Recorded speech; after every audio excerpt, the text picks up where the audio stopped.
that are involved when being sexually promiscuous in the first place. Good evening. Give it up for Mad Dogs and Englishmen.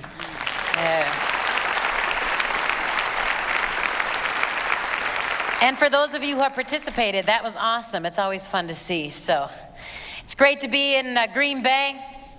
And my son, yesterday, as we were watching football, dared me to wear my Vikings stuff today. But I thought you might want to pay attention, and that might be a problem. So, plus I wasn't so sure I wanted to wear it on the plane flying into Green Bay.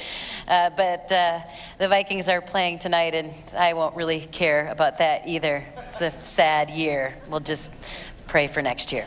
So maybe we could all pray for a quarterback. That would be awesome. I have 3 kids back home. I have a daughter who is 22 and in her last year at Minnesota State University.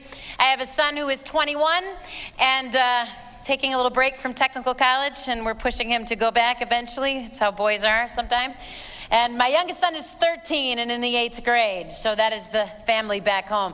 I travel all over the world, speak to about 500,000 students every year live around the world. In the last few years, I've been in Uganda, Kenya, Cairo, London, Dublin, Switzerland, Mexico, Australia. Ended my school year last year in Botswana, South Africa, and then back in York and Leeds, England. And then I had the privilege this summer of going with Susie Schellenberger and Brio magazine with a lot of girls and about 400 girls and about 100 boys who are smart enough, if they're going to go on a missions trip, to go on the Brio missions trip. Because the ratio there was about 4 to 1. That's good odds for the boys from Breakaway. And we went to Peru, to Lima, Peru. It was a fabulous, fabulous few weeks with them and those students. So I've had opportunity to hear from students, not only all over the United States, but around the world. And I've learned a tremendous amount from students in the last 15 years I've been traveling. I hope that tonight you'll learn something from me. More importantly, I would like to hear from you.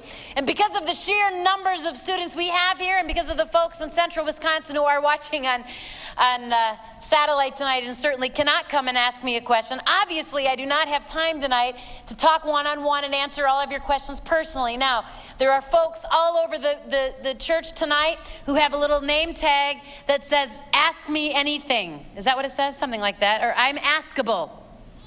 So if you have a question and you need someone to talk to, please feel free to find them and talk to them.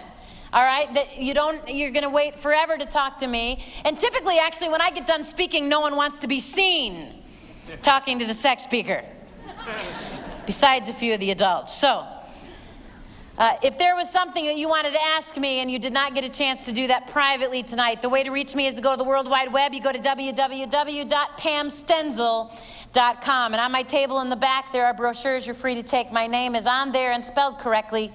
At pamstenzal.com, students, there's a place you can email me. I answer my own email. Because that's true, it can take me about 10 to 14 days. So please be patient with me, but I will get back to you. I don't want anyone to leave with questions that you really wish you could have asked and you did not know who to ask. All right, so that's how you would get a hold of me.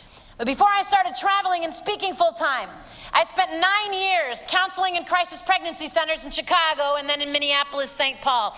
And for 9 years, I would have girls in my office every day saying, "Pam, I didn't know. If someone would have told me that this is what was going to happen to me, I would have made a different choice. No one told me." I began to ask these girls in my office, what could we have said?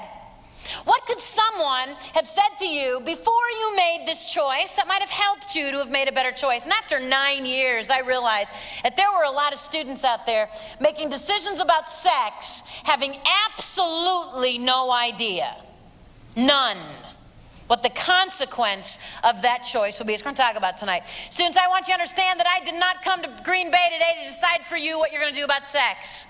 Not why I'm here. I can't make this choice for you, don't intend to. Can't go on your dates with you, I don't have time. Your parents can't choose for you. Although I know there are a bunch of them who showed up tonight who wish they could. I've been telling my kids since they were 4 that when they turn 13, I'm putting them in a box, locking it and feeding them through a window till they're 19. Then my older 2 turned 21 and 22, and I have now upped that to 24. I would love to protect my college students from the pain I have to look at every day. I cannot. All I can do is love them, tell them the truth, and hope they make good choices. My goal tonight is not to decide for anybody what you're going to do, because quite frankly, you can do whatever you want. My goal tonight is that no one would be able to leave this room and ever again have to say to a physician, to a counselor, to your future husband or wife, well, nobody told me. I didn't know. Tonight you're going to be told. What you choose to do when you walk out of here is completely up to you. Parents, can I say something to you tonight? And this will probably be the last time I'll address you directly, but since we've got you here tonight, and I'm so glad you're here, and there's nothing more important to me than to have the parents and students together, so thank you for coming. But I'm going to be a little tough on you for a minute, and then we're going to leave you alone. Is that okay, kids, if I'm tough on your parents for a second? I need to do that. I don't know what happened to my generation of parents, because we weren't parented the way we're parenting. And you know who you are, 40-somethings? I do not remember one moment in my teenage life where my mother worried for half of a second whether or not I liked her. Ever. Not once. I don't remember her losing sleep or caring. Didn't even matter how rude and obnoxious I was, and I was rude and obnoxious, especially in the 9th grade, which is brain damage year for girls, and we lose our minds. I have rules in my house. My husband and I made the rules. It is not a democracy. When you're 43, you can terrorize your own children. That will be your privilege. In my house, 2 rules in my house were this. First rule was no dating at all, period, none until you're 16. Ever. There is no student in this room who is not 16 who should be dating ever. You're brain damaged. This too will pass. And you're, oh no, 9th grade girls will date anything that walks. Is he walking and breathing? That's my criteria. That's all I need to know. It's good enough. Unbelievable.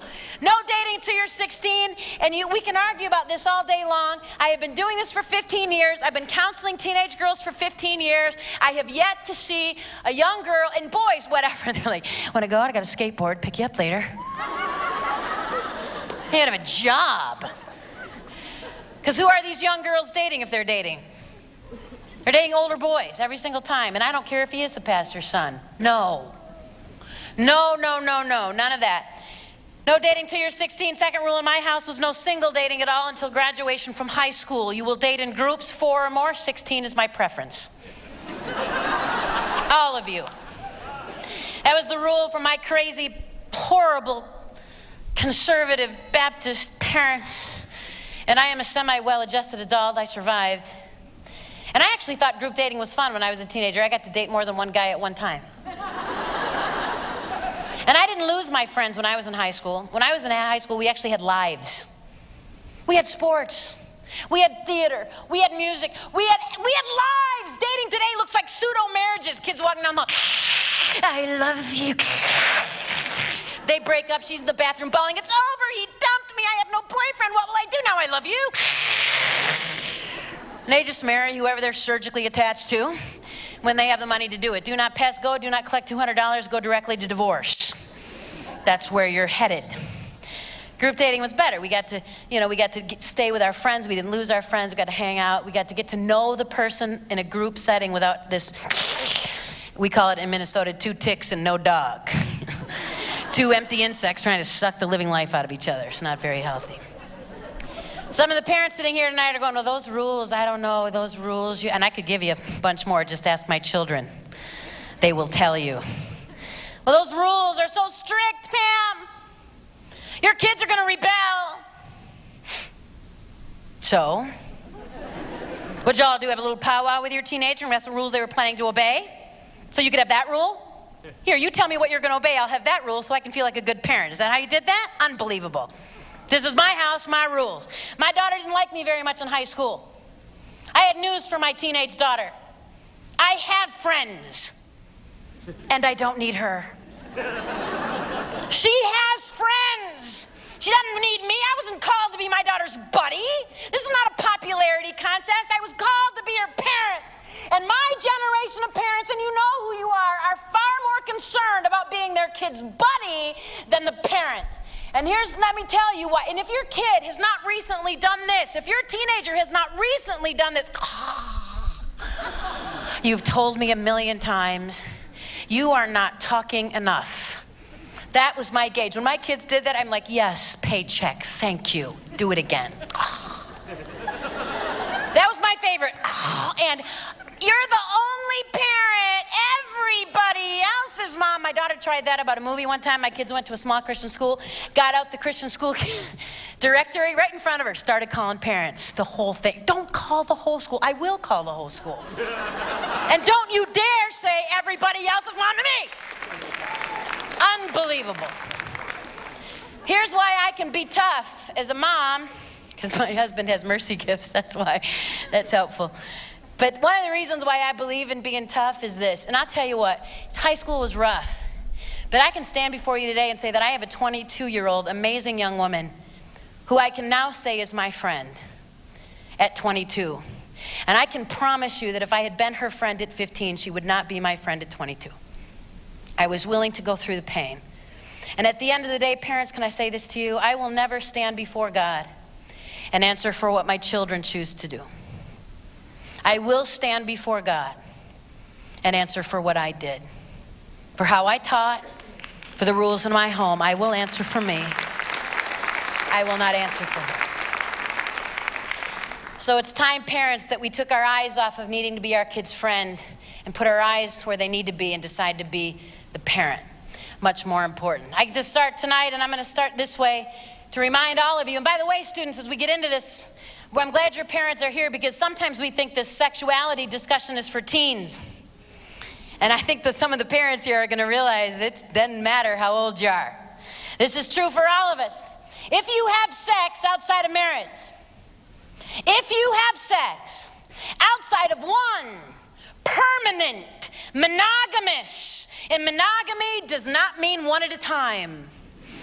That means one partner who has only been with you. If you have sex outside of that context, you will pay. There is a cost. I don't care how old you are. And so the question we have to ask tonight is, what is that cost, and is it worth paying? We're going to talk about the physical and emotional cost tonight. Physical cost, help me out. What do you think most teenagers who are having sex are afraid of? What's their biggest fear? Pregnancy is the biggest fear of teens having sex today. Doesn't make a bit of sense to me. Got a news flash for you tonight. Wisconsin, pregnancy is not a disease. It's actually survivable. You can live through it. I've lived through it 3 times now. A few extra pounds here and there. It hasn't killed me yet. I'd have girls in my office for pregnancy tests scared out of their minds, waiting for the results of that test. I walk in, look at this girl, and say, your test is negative. Sweetheart, you're not pregnant. She gets this look of relief over her face, like, I'm off the hook, not pregnant. Thank you very much. Let me out of your office. Wait a minute. Have you been tested for syphilis, gonorrhea, herpes, chlamydia, trichomonas, vulvodynia, arthritis, hepatitis B, hepatitis C, HPV, HIV? Have you been tested for that? Me? I live in Green Bay. Pam, I don't live in Menominee. You mean I would need to be tested for that? This girl is in my office thinking she could possibly be pregnant, and she does not think she could have a disease. Astounding. Students, you have a 4 times greater risk of contracting a disease today than you ever have of being pregnant. Pregnant teenage girls in Wisconsin, pregnant teen girls in your state today are carrying, on average, 2.3 sexually transmitted diseases. Not 1, not 2, most of them 3 or more. But they were not worried about getting a disease, were they?